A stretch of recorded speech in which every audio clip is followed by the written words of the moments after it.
Hola, bienvenidos. Yo soy Monse y en el video del día de hoy vamos a platicar un poco sobre la Guerra Cristera.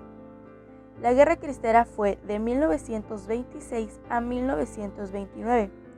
Fue un enfrentamiento armado que inundó de sangre gran parte del territorio mexicano. En esta contienda lucharon los que se conocieron como cristeros contra las políticas de intolerancia religiosa promulgadas por el gobierno de Plutarco Elías Calles. La Guerra Cristera tiñó de rojo el suelo mexicano por 3 largos años, y durante este periodo se enfrentaron creyentes y militares del gobierno de Plutarco Elías Calles. Calles había impuesto leyes que limitaban la libertad de culto, y con ello también la libertad de expresión. Sin embargo, no solo los cristeros sufrieron las consecuencias de una guerra que marcaría su vida para siempre, sino también militares y civiles ajenos a la lucha. La especialista en historia del catolicismo contemporáneo, Mónica Uribe, señaló algunas de las causas de la Guerra Cristera, que fueron el apoyo que brindó la Iglesia a Porfirio Díaz y a su gobierno según revolucionarios, la expropiación de bienes a la Iglesia y la limitación de libertad religiosa que se dio desde la promulgación de la Constitución de 1917. Esta limitación empeoró durante el mandato de Plutarco Elías Calles. La Guerra Cristera, o cristiana como también se le conoce, comenzó cuando Plutarco Elías Calles modificó el Código Penal de la Constitución de 1917. Calles instauró lo que conocemos como Ley Calles el 21 de junio de 1926. En esta ley se buscaba reducir el número de sacerdotes, restringir la realización de cultos religiosos y aminorar las libertades de los creyentes. Calles, junto con la Confederación Regional Obrera Mexicana, intentó nacionalizar la Iglesia, al crear la identidad llamada Iglesia Católica Apostólica Mexicana, algo que iba completamente en contra de la naturaleza y transformación de las leyes mexicanas. Ante las negativas del Vaticano y la Iglesia a esta iniciativa, los callistas, que eran defensores del gobierno de Calles, comenzaron a interrumpir a balazos las misas católicas, y el pueblo comenzó a molestarse por este tipo de atrevimientos.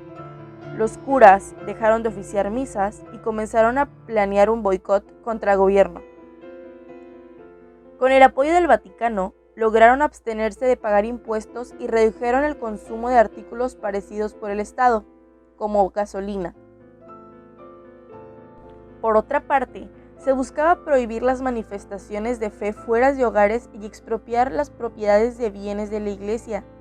Sin embargo, con lo que no contaban el gobierno era con la fe, el valor de todos los católicos, protestantes y hasta los no creyentes, que estaban dispuestos a levantarse en armas e incluso perder la vida, y todo por conservar la libertad de ser y de creer.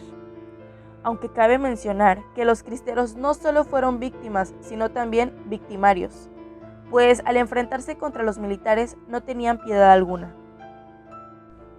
Lamentablemente, quienes se encontraban ajenos al movimiento también sufrieron consecuencias de esta guerra tan violenta, pues sus hogares fueron saqueados, las mujeres sufrieron abusos sexuales y otras personas perdieron la vida. Y fue así. Después de la aprobación de Ley Calles, los cristeros, con el lema "Viva Cristo Rey", iniciaron una lucha encarnecida contra el gobierno. En esta guerra, la piedad de ambos bandos resplandecía por su ausencia, pero también sobresalía el valor para seguir luchando. Y se preguntarán, a todo esto, ¿qué pasó después de la Guerra Cristera? ¿O qué consecuencias trajo? Bueno, el enfrentamiento duró de 1926 a 1929 y dejó un saldo aproximado de 250,000 pérdidas humanas, según el historiador Luis González.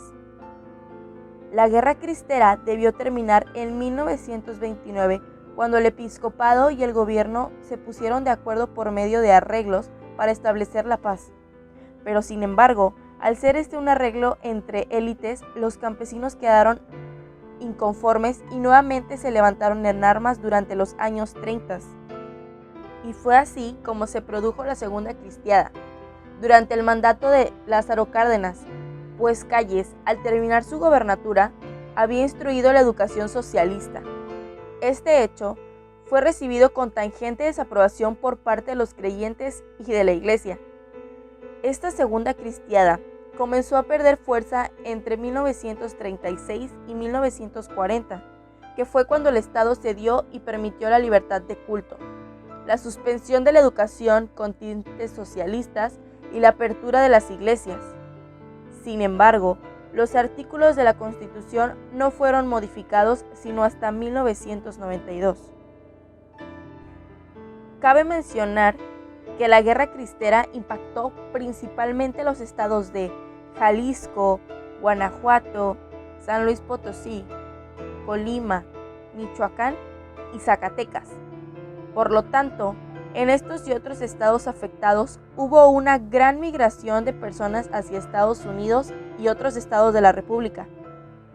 También se crearon instituciones como la Liga Defensora de la Libertad y la Unión Popular.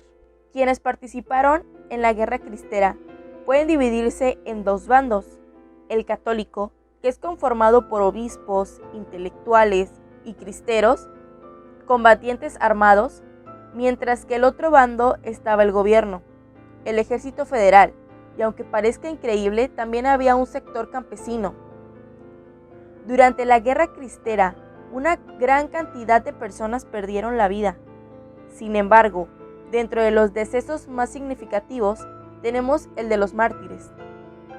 Los mártires fueron cruelmente torturados antes de ser asesinados. Entre ellos, tenemos a José Sánchez del Río, el niño cristero. José solo tenía 14 años cuando fue apresado y asesinado durante el enfrentamiento. Y cabe mencionar que apenas pasado el 16 de octubre de 2016, José Sánchez fue canonizado por el Papa Francisco. Muchas gracias por ver este video. Por mi parte es todo. Espero que les haya gustado y hayan aprendido un poquito más sobre la Guerra Cristera.